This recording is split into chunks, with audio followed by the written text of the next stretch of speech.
vast oceans, walk across the water. Olá, sejam bem-vindos ao nosso Pod Start Time, que está apenas começando. Eu me chamo Miriam Machado e esse é o seu podcast de desenvolvimento. E hoje nós estamos com um assunto aqui muito top. Tem muitas pessoas que vêm enfrentando dias difíceis. A gente sabe que hoje o mal do século é a depressão. São muitas pessoas que se vê, de repente, no estado depressivo. E isso é algo que pode ser tratado e nós estamos trazendo aqui hoje uma profissional de excelência. Seja bem-vinda, Felicidade e Alegria. Muito obrigada, bom dia. Pode se apresentar, por favor, fique à vontade. Meu nome é Felicidade e Alegria. Eu sou psicóloga já há 20 e muitos anos. Uau! E mais recentemente fiz também uma formação em hipnoterapia. Sim.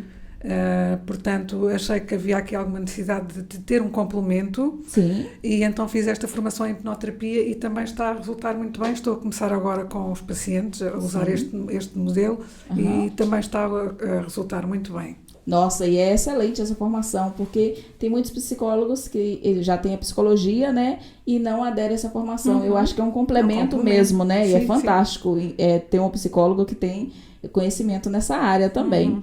Felicidade e Alegria, fala um pouquinho sobre você. Pra já, esse nome é maravilhoso, né, gente? Felicidade e Alegria. Eu acho que a mãe dela já estava inspirada e ela realmente é a pessoa que traz felicidade e alegria para a vida das pessoas. Fala um pouquinho sobre você. Portanto, eu sou casada, tenho 2 filhos, já crescidos, e portanto, e daí também eles já não precisarem tanto de mim, já são crescidos, e eu pensei, pronto, em vez de estar só a trabalhar, também fazer alguma coisa por mim e ter continuado então a estudar. O meu nome é Felicidade e Alegria por parte, portanto, da minha família, não é? Da origem, mas também posso acrescentar aqui uma curiosidade, o meu marido também é Alegria. Olha, que bênção! Portanto, eu sou alegria e fui casar com alegria também. Não deixa de ser engraçado. Tá vendo, gente, como as pessoas atraem, né? É verdade. Interessante. Então, ele é, como é o nome dele? Ele é Raul Alegria. Que bênção, gente. Tá vendo como você profetiza algo na vida do seu filho, automaticamente, né? Ele vai encontrar uma pessoa que também faz ali parceria completa. Pode continuar falando. E é engraçado, porque eu, pronto, enquanto psicóloga, tenho muitas pessoas que me procuram também, logo pelo meu nome, não é? Quando precisam de uma psicóloga, logo este nome tem uma chamada.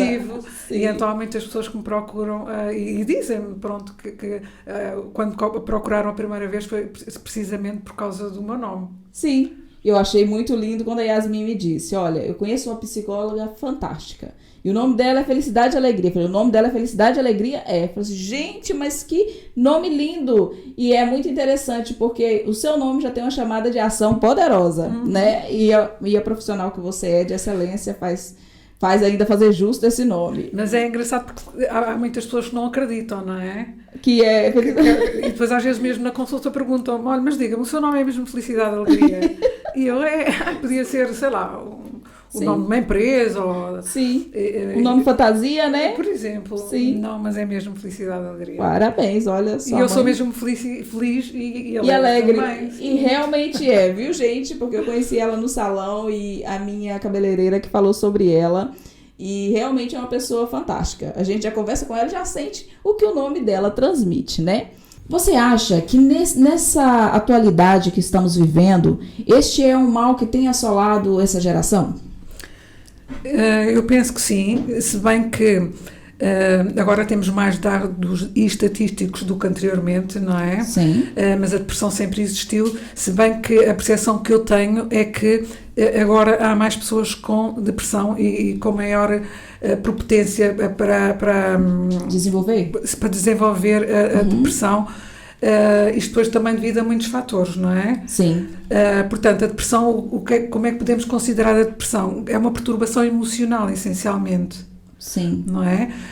As nossas emoções são o quê? São reações. Sim. Às coisas que nos acontecem diariamente. Sim, é um estímulo, né? Não é? Aquilo que nós vamos vivendo diariamente e diariamente vamos tendo várias reações que são consideradas normais. Depois temos também os chamados eventos traumáticos na nossa vida. Sim. Os lutos, as separações, portanto aquelas situações mais impactantes que há pessoas que conseguem ultrapassar e gerir, não é? Essas emoções, e há pessoas que não conseguem gerir.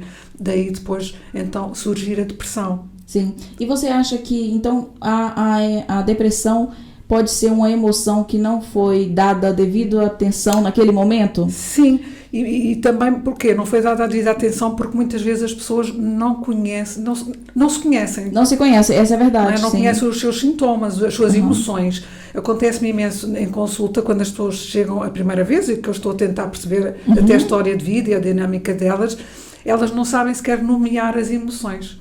Diz que se sentem mal, não sabem o que têm, mas não sabem sequer nomear as emoções. E às vezes nem sabem o que é emoções. Precisamente, Sim. Não é? E quando eu começo a tentar perceber, então, mas até a história de vida, não é? Sobre eventos traumáticos, a pessoa tem muita dificuldade em dizer como se sentiu. Portanto, parece que logo à partida, isto também se calhar devido ao estigma, não é? Sim. Ou seja, a pessoa parece que tem vergonha de assumir as suas emoções. Olha. Não é? De reconhecê-las. Sim. Não estou bem. E, portanto, há como que uma negação. Ah, sim. Você acha que a pessoa automaticamente ela cria tipo uma resistência? Sim, é como se estivesse em modo automático, não é? Sim. Não param para se escutar, para se sentir, vão vivendo. E acontece muitas vezes, quando eu pergunto assim às pessoas, então, mas descreva-me um momento em que sentiu raiva. E as pessoas, muitas mesmo, dizem, mas eu não costumo ter raiva. Como se não fosse uma emoção natural nossa. Sim, como se não fosse uma defesa que a pessoa já... Exatamente. Né? E então em que situações fica triste? Não me lembro a última vez que fiquei triste. Olha, não sabia. Não é? As pessoas vêm com muita resistência a falar sobre elas e o seu sentir. Olha. Não é?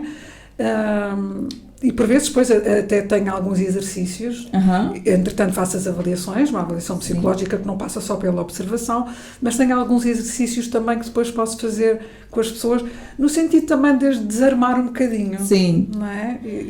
Eu imaginava que quando, eu nunca fui a um psicólogo, mas imaginava que quando a gente chegasse perto de um psicólogo, a gente iria se soltar, ia falar tudo, por ser uma pessoa que a gente não conhece. E eu imaginava que os pacientes eram assim. Mas isso depende da personalidade da pessoa, não é? Do funcionamento emocional delas. Porque a partir daquelas pessoas vão sempre muito à defesa. Né? Têm as defesas muito altas. Sim. E aliás, e depois até quando fazemos a avaliação, percebe-se, não é? Sim. Que a pessoa tem as defesas muito altas. E as pessoas às vezes demoram algumas consultas, algumas sessões de terapia até começar a se soltar. Exatamente. Olha. E estabelecer aquela confiança, não é? Sim, aquela empatia. E a pessoa, eu acho que ela já vai criando essa autodefesa devido àquela... tem pessoas que passam por uma situação tão complicada, eu não sei, só eu vou fazer uma colocação aqui, é você que vai me falar se está certo ou não. Mas eu imagino que as pessoas, quando ela não pode curar uma emoção naquele momento, por exemplo, sentiu raiva e ela teve que vestir ali a sua capa de mulher heroína e nem deu tempo para chorar por aquilo que passou, eu imagino que essa pessoa cria uma resistência de não demonstrar. Isso, o que você acha disso? Sim, de hoje em dia funcionamos muito assim, não é? Porque é como se vivêssemos numa sociedade perfeita. Isso, não dá tempo para chorar, não né? Dá, nem dá tempo para as pessoas mostrarem que estão mal. Sim. Porque há muito estigma ainda, até sobre a saúde mental. E as pessoas então evitam dizer o que sentem, e até porque se nós passarmos por uma pessoa, por um amigo ou por um conhecido e perguntarmos está tudo bem, ela automaticamente diz que sim. O que é facto é que não está. Sim, pois. Não é? Mas pronto, a sociedade é quase como se nos exigisse que nós estivéssemos sempre bem o tempo todo. Sempre funcionais. Sim. E com isso nós vamos criando um mecanismo de defesa e que nos atrapalha também, sim, né? Sim, porque as coisas ficam cá para resolver, as emoções ficam por gerir, não é? Sim. Existem pacientes que vai até o consultório e você não consegue mesmo ter essa abordagem direta dele se soltar? Nunca me aconteceu. Sim. Mas eu também, na primeira consulta, portanto, a primeira consulta é a consulta que nós chamamos de anamnese, para perceber toda a história do paciente. Depois eu proponho sempre uma avaliação, a pessoa só faz se quiser, mas geralmente as pessoas acedem sempre. E depois na consulta que nós chamamos de devolução do relatório para a pessoa, porque é diferente eu dizer à pessoa o que acho que ela tem do que vir escrito. A pessoa até assume logo ali outra responsabilidade perante o seu tratamento também, não é? E então, portanto, eu costumo sempre dizer às pessoas que quando é a consulta da devolução do relatório para depois criarmos um plano terapêutico, eu costumo dizer à pessoa se ela quer voltar ou não, se quer fazer a terapia comigo. E também, por vezes, digo-lhe, se não quiser decidir, pense e depois contacte-me e diga-me. Não pressiono ninguém a decidir nada. E deixa a pessoa à vontade. Se por algum motivo não criou empatia comigo, não deixe de procurar ajuda.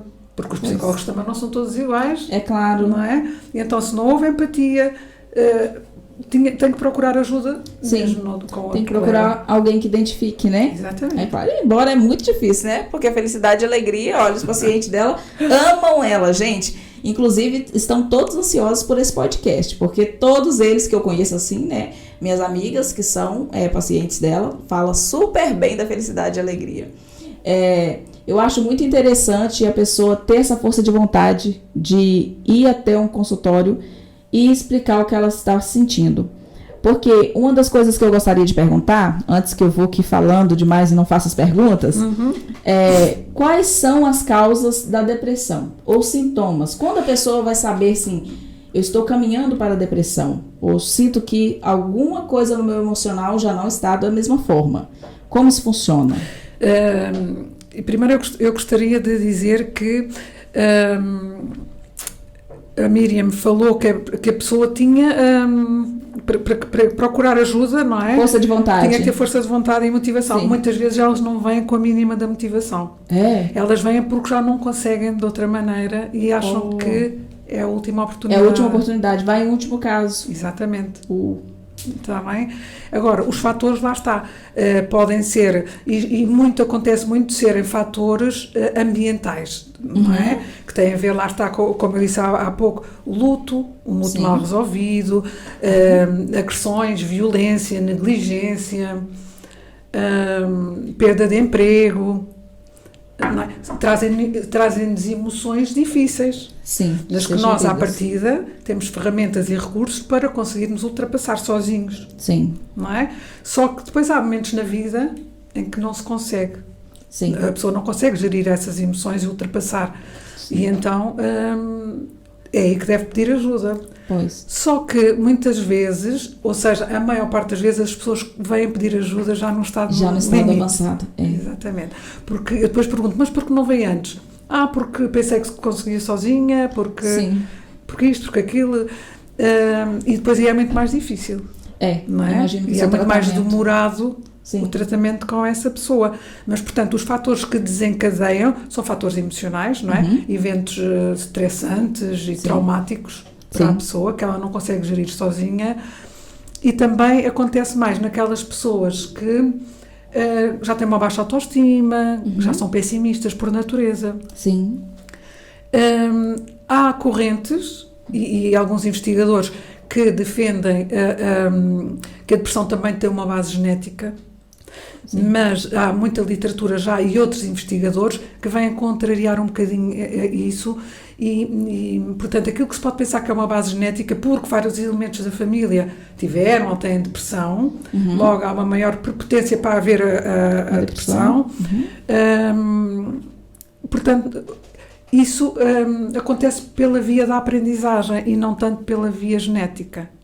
Ou seja, os pais e com quem nós nos lidamos, não é? Os nossos cuidadores também, se tiverem um modo de funcionamento, nós acabamos por ir beber até esse modo de funcionamento e aprender quase que a viver assim também, não é? Sim. E isso faz cair um bocadinho aquela ideia dos fatores genéticos. Entendi. Porque, então, você está querendo dizer com isso que se os pais já têm certos tipos de comportamentos... E atitudes perante a vida, não é? Isto. Então, os filhos também acabam observando e copiando. É por aprendizagem. Como se fosse um espelho. Exatamente. Né? Isso mesmo, exatamente. Né? Olha, que interessante, hein? Nós somos reflexos dos nossos filhos. A gente tem que ter atenção a isso, né? E é muito importante, porque isto também faz eu acho que traz aqui um bocadinho... Porque há pessoas que têm muito medo, porque lá está, chegam à consulta e dizem, porque o meu pai teve, o meu avô tinha, e isto é hereditário, eu não me vou conseguir livrar isto de maneira nenhuma. E não é verdade. Já chega com essa crença. Exatamente. Sim. Então, e existem pessoas que podem pensar que está com depressão e não está? Pode existir esse tipo de pensamentos? Pode surgir, por exemplo? Qual o sintoma concretizado de uma pessoa que tem depressão? Portanto, há vários sintomas, não é? Mas acontece mais, e respondendo aqui à sua primeira pergunta, pessoas que chegam e que negam que estão com depressão. Portanto, têm os sintomas todos, mas não negam. Ao contrário, não é muito, não é muito usual. Portanto, os sintomas passam primeiro por uma tristeza profunda. Mas portanto, tristes nós sentimos, não é? Claro, mas conseguimos ultrapassar, lá está, conseguimos ir gerindo as nossas emoções, mas é aquela tristeza profunda que não passa, que a pessoa perde os interesses nas suas atividades diárias que lhe davam até algum prazer, o choro fácil. Sim. Irritabilidade, muitas pessoas não associam a irritabilidade à depressão. E é? É um dos grandes sintomas da depressão, a irritabilidade. Irrita com tudo, tipo com barulho, com aquilo. Meu Deus!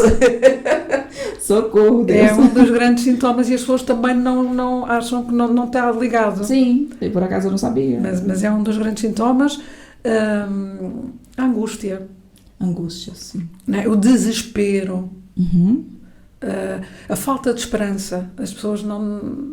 perdem até o interesse por tudo, não é? Depois, eu costumo também chamar muita atenção quando a pessoa se começa a isolar socialmente, sim. não é? Os amigos convidam, ou no trabalho há um evento e a pessoa não vai. Portanto, começam a haver aqui mudanças a nível social e mesmo às vezes do rendimento profissional também. Nas crianças acontece imenso, crianças e adolescentes, é o rendimento escolar. É isso que eu ia perguntar. Se uma criança estiver nessa fase depressiva ou estiver iniciando aí nessa fase de depressão, qual o principal sinal que ela dá? Portanto, isso depende muito da personalidade da criança, não é? Sim. E até da faixa etária. As crianças mais pequenas, o que se nota logo muito é a irritabilidade. Sim. A criança irrita-se muito facilmente com pequenas coisas. As birras, o choro. Nos adolescentes já pode ser mais o isolamento. O adolescente isola-se muito. Eles mudam o comportamento a nível de... Como fala? Se é popular, já começa a ficar mais trancado, não quer, como você disse que isola, né? Sim. É a nível de não querer ter muito convívio. Sim, muito isolados, partilharem pouco, não é? Tanto com os pais como com os pares. Sim. Portanto, o baixo rendimento escolar também, e o desinteresse até, desmotivação perante a escola, perante o futuro. Sim. Não é? Isso acontece muito também na adolescência. E é importante os pais estarem atentos porque os filhos dão sempre sinais. Sim. Sempre sinais, não é? Sim. Hoje em dia também temos um problema, e falando nos jovens e também nas crianças, porque elas começam muito cedo na internet e nas redes sociais e se afastam da partilha com os seus pares. Sim.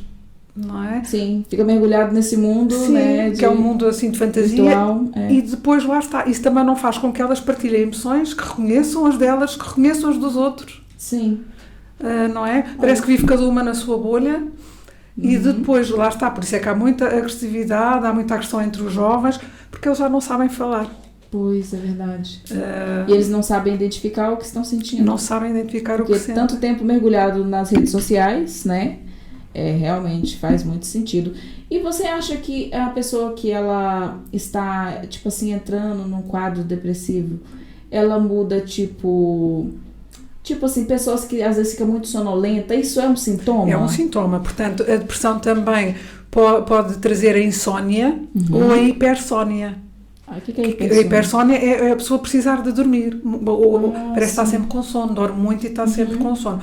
Isso pode funcionar até como uma defesa do organismo. Olha. Não é? A pessoa dorme e enquanto dorme não sofre. Não sofre. Nem está angustiada. Gente, quantos sintomas. É que a gente, né? Sim, há uma infinitude de sintomas que depois podem se cruzar com outras perturbações, não é? Mas, ou seja, uma pessoa depressiva e deprimida não tem que apresentar os sintomas todos. Sim. Portanto, cada um, né? É uma causa. Exatamente. Né? E cada pessoa terá os seus sintomas consoante as suas vivências, a sua personalidade. Pais de adolescente, como tem que reagir nessa situação? Ou de crianças, como devem reagir? Como eu disse, os pais têm que estar sempre muito atentos. Um dos conselhos que eu dou e que tenho de perceber nas primeiras consultas com crianças e adolescentes é como é que é a dinâmica familiar. Sim. Não é? Como é que tomam as refeições? Não andamos todos durante a semana de um lado para o outro, tudo bem. E durante a semana, quando podem tomar as refeições juntas, como é que o fazem? Sim. E muitas vezes, e isto a mim preocupa-me imenso, é que tomam as refeições com uma televisão à frente. Sim. Não é? E a televisão é um fator de distração. Sim. Não é? Porque eles estão a comentar as notícias, não estão envolvidos em família. Na família, não é? Sim. E a conhecerem, assim, a discutirem as suas coisas. Portanto, tem ali aquele elemento de distração. Acontece também muito que, por vezes, e tenho atualmente pacientes nessa situação, em que os pais, portanto, eles adolescentes, tomam as refeições em frente ao computador. Oh, meu Deus, olha! E os pais tomam as refeições onde querem, que os filhos, por vezes, nem sabem. Sim. Não é? Que é uma coisa que eu digo, então é proibido isso acontecer, ou então não voltem à minha consulta, porque eu não posso estar a tentar, não é? Trabalhar um lado assim e depois em casa, se não trabalharmos todos para o mesmo, as coisas não vão resultar. Com certeza. Não é? E então eu costumo dar muitas dicas aos pais de adolescentes e de crianças. Sim. E é tão importante as pessoas conhecerem-se. É verdade. Mas os pais também não põem. Eu costumo dizer aos pais: chega a casa e diz ao seu filho como foi o seu dia. Como é que correu? Ficou com raiva por alguma coisa? Ficou triste? Alguém o magoou? Sim. E os pais dizem que não. Pois. E os filhos partilham convosco? Também não. Mas os filhos não partilham porque não têm isso como modelo, não é? Porque os pais é que têm que ter a iniciativa. Sim. E então, se aquilo não é hábito em casa, eles não partilham. É verdade. E muitas vezes os pais não conhecem os filhos que têm. Filhos. Isso é que é triste. Muito triste. Não é? Porque tem uma ideia fantasiada quase dos filhos que têm, porque não se conhecem, não falam das suas emoções.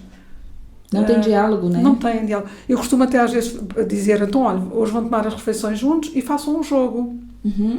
Vão dizer, que é o que eu faço por vezes na minha casa. Sim. Na minha casa não há televisão. Sim. E eu costumo dizer, por vezes acabamos todos zangados uns com os outros. Mas isso é tão saudável. Isso é ótimo. E o jogo então costuma ser, olha, vocês, cada um à vez, vai dizer 3 características que gosta no outro e 3 que não gosta. Uau, já vou fazer esse jogo, viu? Você também, produção. E então, isto leva a quê? A que as pessoas se conheçam. E vocês estão sempre a tentar entrar ali no jogo de diálogo. Sim. Para variar, para não ser sempre a mesma coisa, né? Exatamente. E também para as pessoas conhecerem, os filhos aprendem o que são emoções, aprendem a partilhar as emoções. Isso é fantástico. Porque acham que hoje em dia não se pode partilhar emoções porque não, é um estigma. Sim, você não pode ser fraco, essas coisas, né? Exatamente.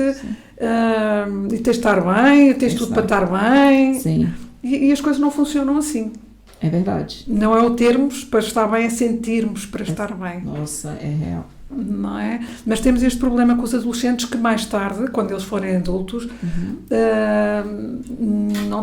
não sei como é que vai ser, mas algo me diz que vai haver muito mais problemas de ansiedade. Sim. E de depressão, violência. Gera uma rebelião dentro deles, né? Exatamente. Olha, é muito interessante saber disso. Você falou aí que não tem televisão na sua casa. Como assim? Explique-me lá isso lá, porque eu quero aprender. Olha, tudo que é bom a gente tem que acrescentar para a nossa Eu, em minha casa, e os meus filhos agora já são crescidos, mas eles reclamavam muito comigo. Sim. Porque eu também se calhar caí num excesso. Sim.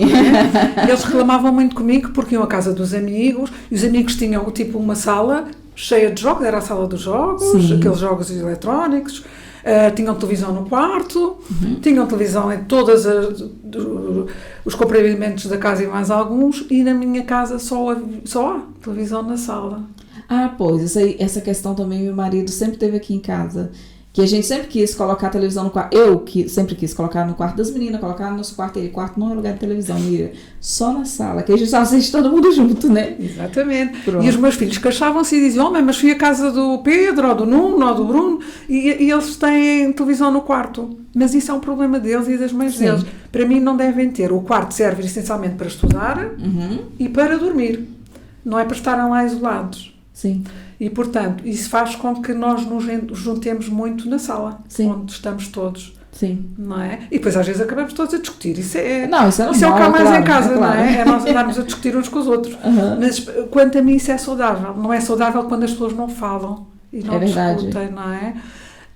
Portanto, eles nunca tiveram televisão no quarto, ainda hoje não têm, e também não há televisão na cozinha, não há elementos de distração. Ótimo. É chegarmos e falarmos uns com os outros. E aceitarmos que o dia pode ter corrido bem, pode ter corrido mal.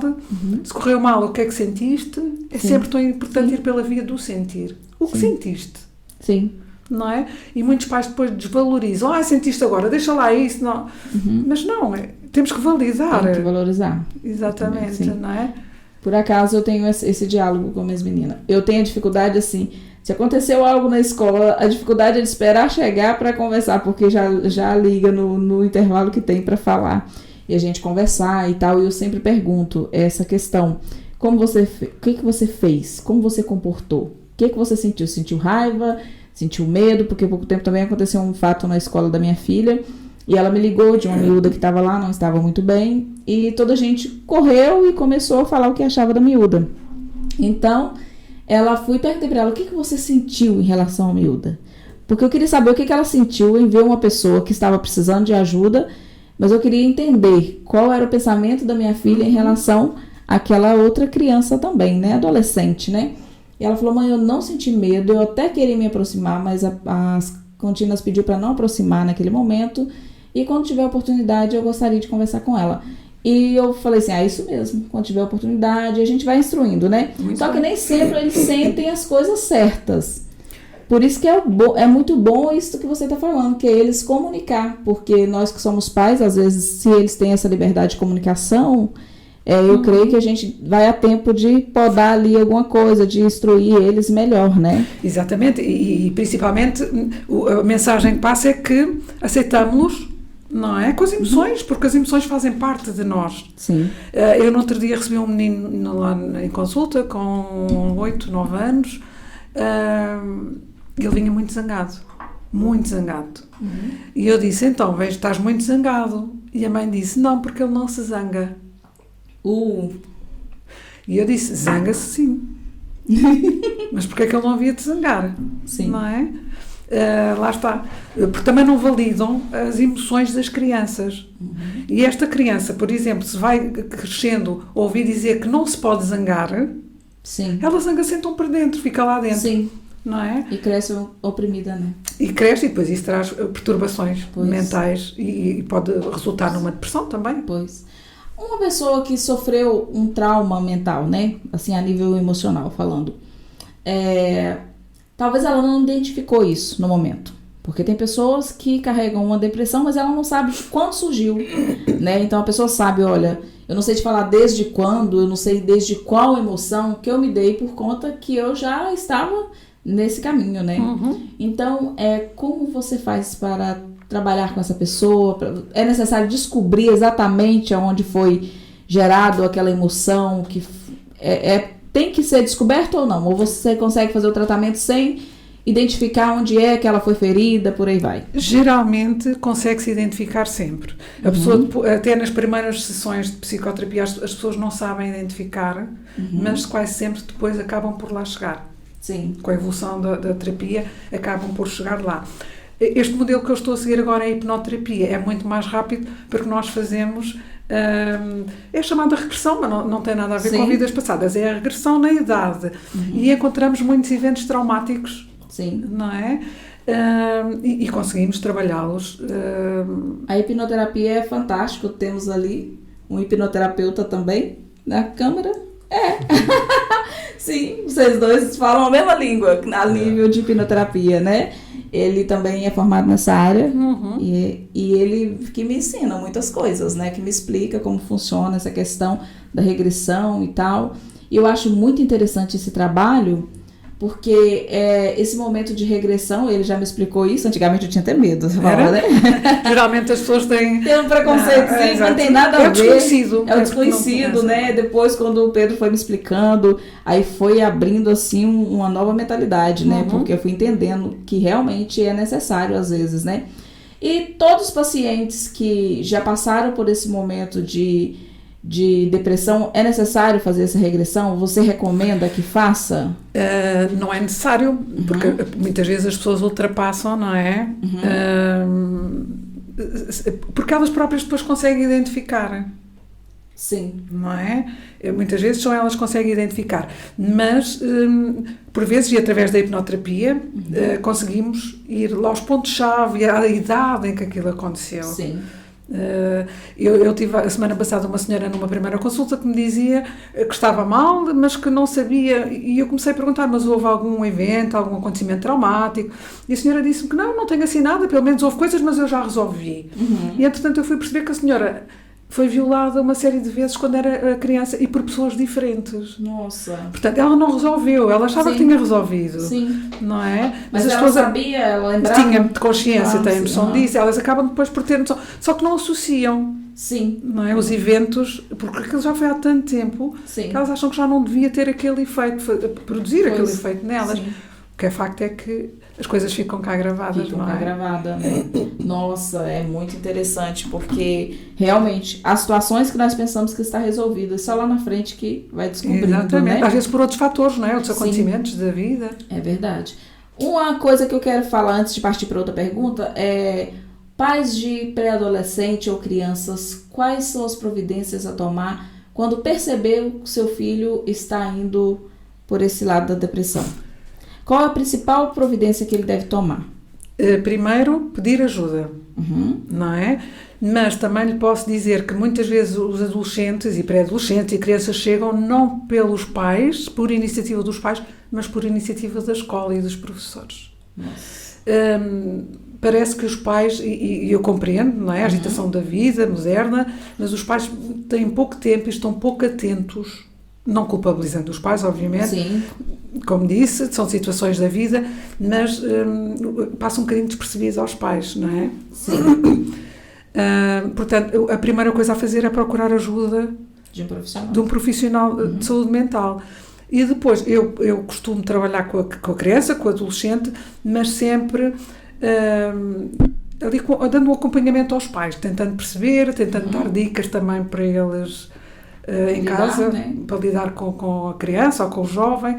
Também costumo ir dando dicas porque os pais às vezes também se sentem um bocadinho perdidos. Sim, não sabem. E depois também há aqueles pais que entregam à psicóloga e que não se querem envolver. Só que a psicóloga trata de tudo. Isso é muito complicado, não é? Sim. Porque temos que sempre chamar os pais. Sim.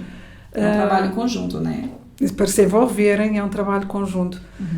Mas pronto, isto são questões dos pais que também têm eles que trabalhar. Sim, com certeza. O principal papel tem que ser dos pais, porque até os pais que vai incentivar, né, que a criança opte por mudanças, né? Sim, e às vezes tem que mudar mesmo a dinâmica familiar, não é? Porque os pais têm muito aquela situação do julgamento. Sim. Tiveste mais notas, és assim, és assado, não se quer saber. Mas e perceber porque é que tiveste estas notas? A criança não tem mais notas, por exemplo, porque não é porque quer. E até ficam muito frustrados.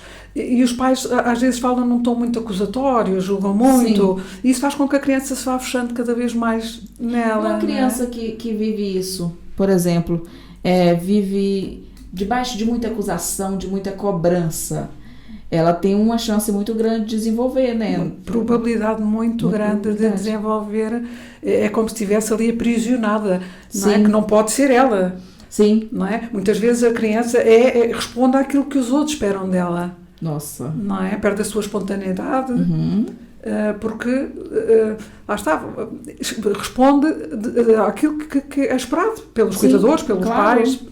E muitas das vezes também os pais incentivam seus filhos a ser diferente por causa do que os outros vão pensar dele como pai ou como mãe. A gente às vezes fica assim, olha, não pode fazer isso, nós temos essa mania. Isso é feio, olha o que as pessoas vão dizer. E tem essa questão que às vezes a gente tem que ter muito cuidado com isso. Por isso é que eu digo, isso é uma questão que têm que ser os pais a trabalhar. É verdade. Mas também eu costumo dizer, quando os meninos têm coisas para trabalhar, é porque os pais também têm. Então é tudo um trabalho conjunto. É tudo um trabalho conjunto. Sim. Porque há muito esta ideia dos pais se preocuparem muito com o que os outros dizem. Uhum. Não é? E fica feio, fica mal. Há coisas que realmente ficam feias as pessoas fazerem, sim, não é? Já é uma questão de educação. Mas, por exemplo, não leves esses ténis porque fica mal. Olha lá o que é que a pessoa vai dizer. E isso vai condicionando a criança na sua liberdade de ser e de estar e de sentir, não é? Sim. E muitas vezes ela acha que até não é legítimo sentir o que sente. Sim, aí ela começa a ser, nossa, é mesmo sério isso, ela começa a ser aprisionada ali num sentimento que faz muito mal mais tarde, né? Outra coisa que nós vamos perguntar aqui, uma seguidora mandou essa pergunta, achei interessante. A depressão é uma doença? Portanto, a depressão, ela está classificada no Manual de Doenças Psiquiátricas, não é? Que é o DSM, ela está lá classificada. Mas há muitos investigadores que já vêm contrariar um bocadinho esta tese, não é? Sim. Porque o que é a doença? Uma doença é a ausência de saúde. Sim. Seja ela física, mental, não é? Se formos por aí, então a depressão é uma doença. É uma doença, é isso que eu ia dizer. Não é? Porque há uma ausência de saúde mental. Portanto, se formos por aí, de qualquer maneira, já há vários investigadores que defendem que é uma perturbação. Sim. Emocional. Exatamente. Pois. É uma coisa que qualquer um de nós estamos sujeito a isso. Sim. Ou pessoas têm a classificação de pessoas que estão mais sujeitas? Existem pessoas mais sensíveis? A predisposição não tem a ver com o ser mais forte ou mais fraco, não é? Porque em qualquer momento da nossa vida nós podemos lidar bem com um fator ou com um evento de vida traumático e noutra altura podemos não lidar. Pois não é verdade. Portanto, não tem a ver com a pessoa ser forte ou com ser fraca, tem a ver com a personalidade, tem a ver com as fases da vida em que a pessoa está, não é? O ciclo de vida também. Portanto, há aqui uma série de fatores que não têm a ver com ser forte, não se pega assim, não é? Ser forte ou ser fraco. E também tem a ver com o ambiente que está sendo inserido, né? Também tem a ver, o ambiente é um fator muito importante. Eu acho que sim também. Eu observo muitas pessoas no mundo empresarial que têm dificuldade de desenvolver a partir do momento que estão inseridas em um ambiente que não se sentem confortáveis. Então, e às vezes a pessoa sai com traumas por causa de algo que foi dito, de algo que foi feito. E muitas pessoas, como você disse mesmo, até pessoas que perdem o trabalho, desenvolvem a depressão. E também acontece isso no meio empresarial, por causa disso aí. Sim, mas acontece muito porque as pessoas hoje em dia trabalham em coisas que não gostam, andam contrariadas, isso é logo também um caminho, não é? Sim. Lá está, e eu às vezes costumo incentivar as pessoas a mudar de emprego, é uma grande responsabilidade. Meu Deus, ela é das minhas. Mas é uma grande responsabilidade. Mas a pessoa às vezes está com uma angústia e com um sofrimento enorme no emprego, mas sabe que o que conta, mais difícil para ela é mudar para uma coisa que ela não conhece. Sim. Não é? Mas eu costumo sempre dizer, vale a pena tentar. Sim, vale a pena tentar, para se sentir bem. Porque se a pessoa está a fazer uma terapia, mas continua, portanto... no ambiente onde ela está mal. Exatamente. Se calhar não vai surgir efeito. Exatamente, não é? E, portanto, vale sempre a pena. E depois temos outra situação, é que mesmo que as pessoas façam o que gostam, por vezes elas no trabalho vestem uma máscara. Sim. Não é? Do perfeccionismo, nada me atinge, nada, sou aqui uma máquina. E não é assim, porque nós somos seres emocionais, não é? E, portanto, as emoções andam sempre aqui. À flor da pele. Sim, e elas sobrepõem-se. Por vezes conseguimos escondê-las até nos trabalhos, mas elas depois acabam por sobrepor de alguma forma. Sim. É verdade, é verdade. Felicidade, eu gostaria de saber, em questão, tipo assim, todas as pessoas que têm um quadro depressivo, elas tomam remédio, elas precisam tomar remédios, medicamentos, né, para aliviar, assim, alguma tensão? Como funciona essa questão? Portanto, nem todas as pessoas precisam de tomar medicação. Há pessoas que chegam à consulta e que não vêm medicadas, mas a maior parte delas já vêm medicadas até com autodiagnóstico, não é? Sim. Chegam ao médico de família, de clínica geral, o seu médico assistente, e E já trazem até a medicação, porque já fizeram elas próprias o diagnóstico. Mas o diagnóstico não é ir à internet e buscar, ler lá o que está sim. lá. É muito mais que isso, não é? Portanto, penso que os médicos de família também deveriam estar mais alertados para estas situações. Sim. Não é? E muitas vezes a pessoa, lá está, vai já ela com o diagnóstico de depressão, mas por vezes só tem uma tristeza que é Sim, normal. que vai passar. Não é? Só que ninguém gosta de sofrer, É naturalmente, claro. E procuram logo ajuda. Hoje em dia, então, a gente logo vai para o Google. Pronto. E as pessoas procuram logo ajuda por via da medicação. Sim. Que é um alívio muito mais rápido. Eu não sou contra e, por vezes, até aconselho as pessoas, quando vejo que elas estão num grande sofrimento, numa grande angústia, e alivia ali os sintomas. Sim. Naturalmente, alivia os sintomas, mas não vai à raiz, não vai à base do problema. Sim. Não é? Porque se a pessoa deixar, entretanto, faz um tratamento, deixa de fazer o tratamento e volta a ter os sintomas, sim. Ou até às vezes mais acentuados. Claro. E depois também deve ter alguns efeitos colaterais quando a pessoa toma esses medicamentos assim, sem antes fazer um tratamento, né? Sim, de qualquer forma, esta medicação já não causa tanta habituação, mas de qualquer maneira é mau a pessoa estar a tomar logo assim a medicação, porque lá está, porque ela por vezes não quer mesmo lidar com as suas emoções. Sim, foge disso, não né? É? E então a medicação, depois a pessoa fica assim, parece que fica meio anestesiada, não é? Não sofre, mas isso não é maneira de resolver nada. É verdade, é verdade. Não é? Portanto, mas eu penso que a psicoterapia tem que estar sempre presente num quadro de depressão e pode depois ser complementado também com medicação. Olha, que interessante, né? E, no caso, a pessoa... Vocês também prescrevem remédio? Não? Então, olha, é interessante que as duas coisas podem caminhar em conjunto, né? Exatamente. Mas não pode ignorar uma parte e não aceitar só a outra. É muito interessante isso.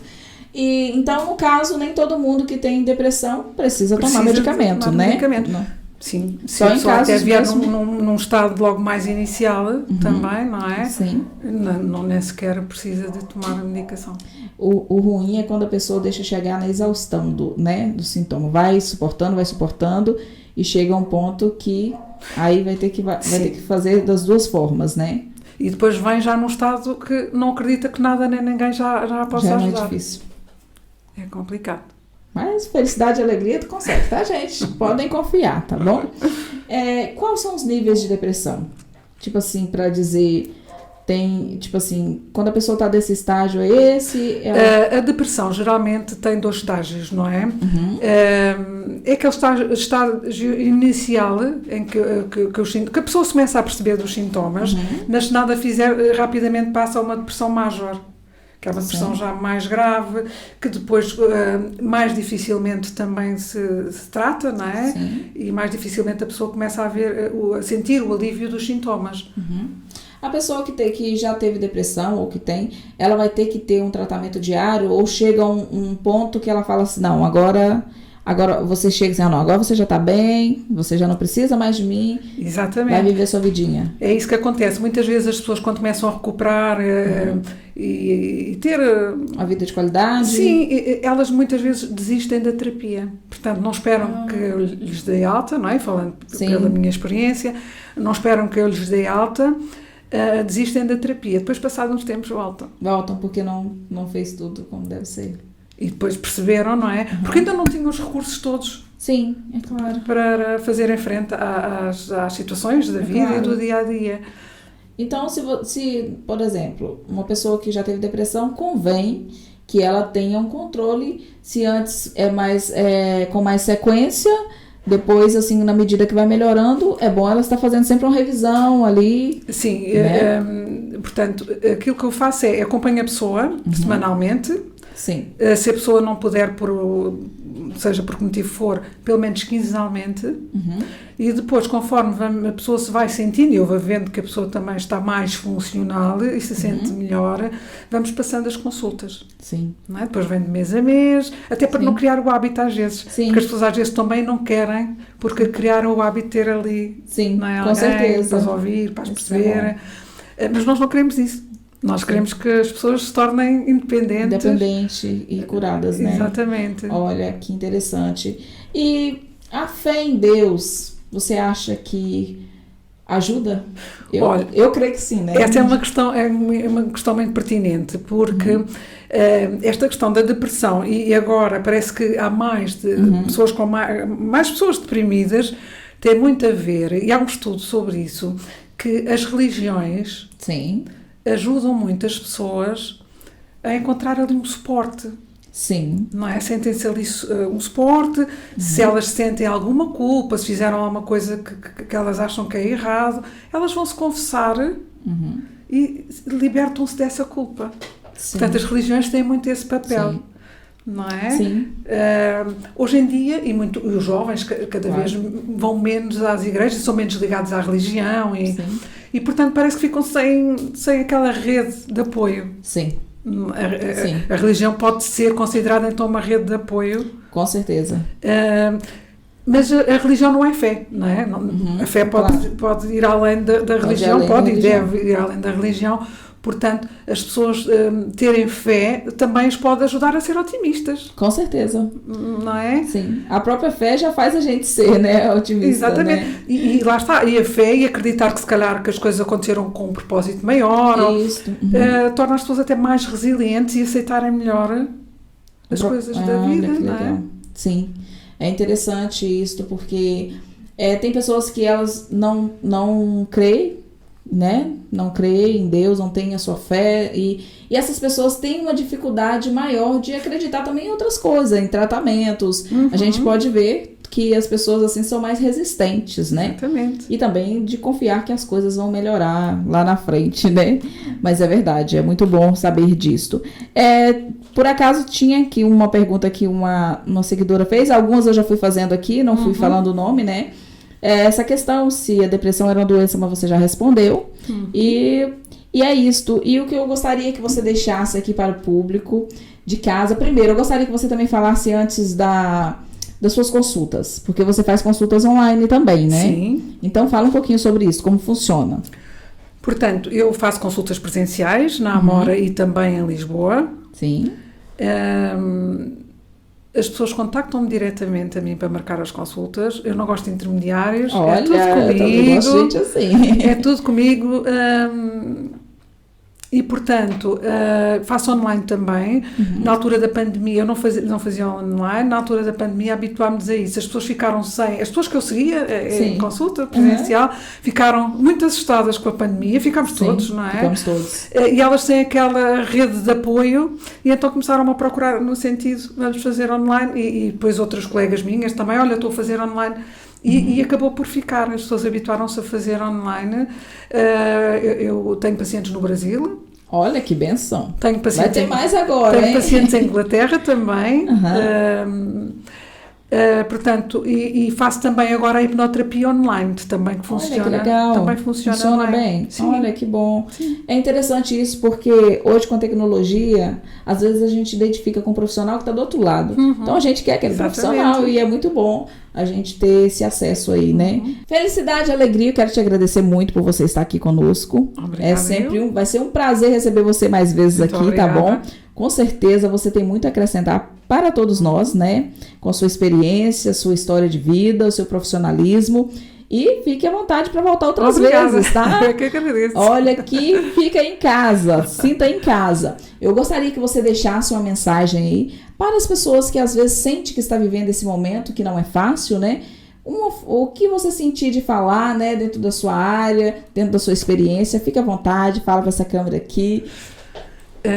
Então, a depressão portanto, é uma perturbação emocional, não é? Como já vimos aqui ao longo da nossa conversa, como é que surge, quais são os sintomas. O que eu queria dizer é que para as pessoas ficarem alerta, para se escutarem, para se sentirem, porque mais facilmente identificam que alguma coisa não está bem com elas, para não deixarem arrastar muito a situação, porque depois é mais difícil. E não vale a pena as pessoas andarem a sofrer e andarem angustiadas quando, portanto, a depressão tem solução. Mas é importante as pessoas olharem para elas, olharem também para os que estão à sua volta, também temos que ter este cuidado, não é? Às vezes a pessoa já está num estado mau e já não consegue pensar muito bem, e quem está à volta também tem que ter aqui um bocadinho o papel de cuidador e de incentivar ou de levar a pessoa a procurar ajuda. É muito importante, porque a depressão também, como sabemos, leva ao suicídio, e se nós pudermos evitar que alguém se suicide, acho que é uma tarefa muito importante na nossa vida. Fantástico, gente. É isso mesmo. E olha, você que está do outro lado, vou deixar aqui embaixo o contato da Felicidade e Alegria, tá bom? Você pode ter acesso aos conteúdos dela também no Instagram, entrar em contato com ela, marcar sua consulta. Não fique nesse ambiente negativo aí que às vezes acontece da gente se trancar e viver num ambiente totalmente negativo, achando que as coisas não têm solução. Existe solução, existe profissionais habilitados para tratar essa dor, e você pode recorrer a Felicidade e Alegria. Nós vamos ficando por aqui. Até o próximo podcast. Se inscreva no canal, ative o sininho de notificação e até o próximo. Tchau!